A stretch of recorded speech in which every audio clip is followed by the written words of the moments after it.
lulutuin guys. Gulay na lang ka.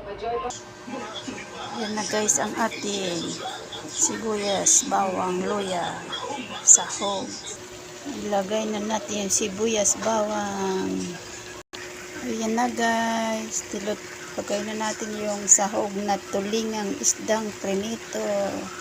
Masarap guys. Sa langkang ginataan.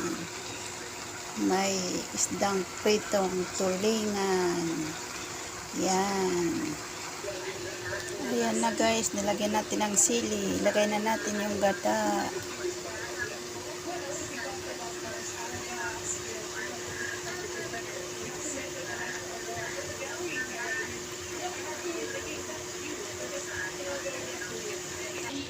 Ayan na guys. Ang langka na may gata. May sili. Yummy.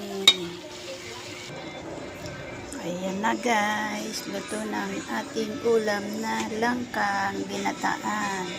Masarap. Kain na tayo guys. Yummy, yummy. Thank you very much.